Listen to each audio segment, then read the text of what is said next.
আজ উপজেলায় ৮,০০০ পরিবার পানিবন্দী হয়ে পড়েছেন। আশ্রয় কেন্দ্র খোলা হয়েছে ১১৬টি। এর মধ্যে বিভিন্ন আশ্রয় কেন্দ্রে অবস্থান নিয়েছেন প্রায় ১৫০ মানুষ। বন্যা পরিস্থিতির সবশেষ খবর জানাতে হবিগঞ্জ থেকে যুক্ত হচ্ছেন সহকর্মী কাজল সরকার। কাজল, বৃষ্টি আর বন্যার পানিতে হয়তো চোখের পানি খুব একটা নজরে পড়ে না, কিন্তু দৃশ্যত যেগুলো বন্যার্তদের ত্রাণ সহায়তা প্রদান, তাদেরকে নিরাপদ আশ্রয় নিয়ে যাওয়া, সেগুলো কতটুকু নজরে পড়ছে?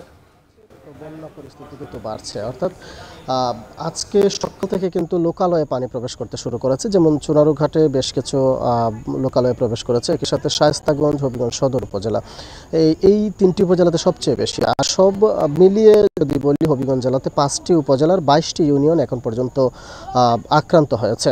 এর মধ্যে প্রায় ৮,২০০-র বেশি, যেটি সরকারি হিসেবে, পরিবার এখন পর্যন্ত পানিবন্দী অবস্থায় রয়েছেন। জেলা প্রশাসন যেটি বলছে যে এখন পর্যন্ত ১১৬টি আশ্রয় কেন্দ্র প্রস্তুত করা হয়েছে, যেখানে বেশ কিছু পরিবার এখন পর্যন্ত উঠেছেন।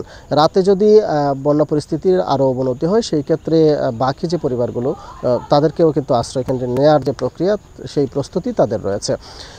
আর বন্যার যে সংখ্যা, সেটি যদি বলি, যে এখন পর্যন্ত খোয়াই নদীর উজানে, অর্থাৎ চুনারুঘাটের বাল্লা সীমান্ত, যে দিক দিয়ে ভারত থেকে বাংলাদেশে খোয়াই নদী প্রবেশ করেছে, সেখানে কিন্তু পানি বৃদ্ধি অব্যাহত রয়েছে। ফলে এই যে হবিগঞ্জে কিন্তু বন্যা পরিস্থিতির আরও অবনতি হওয়ার শঙ্কা রয়েছে। যেহেতু পানি বৃদ্ধি পাচ্ছে, সেই ক্ষেত্রে লোকালয়ে পানি প্রবেশের যে গতি, সেটিও কিন্তু বাড়ছে। যেমন হবিগঞ্জ সদর উপজেলার জালালাবাদ এলাকাতে একটি ভাঙন দেখা দিয়েছিল প্রথম দফায় যে বন্যা হয়েছিল তখন। সেই ভাঙনকৃত এলাকা দিয়ে কিন্তু এখনও পানি প্রবেশ করছে এবং সেগুলোতে বেশ কয়েকটি ইউনিয়ন আক্রান্ত হচ্ছে। এবং একইভাবে হবিগঞ্জ শহরের যে নিম্নাঞ্চলগুলো রয়েছে, সেগুলোতে কিন্তু পানি প্রবেশ করছে।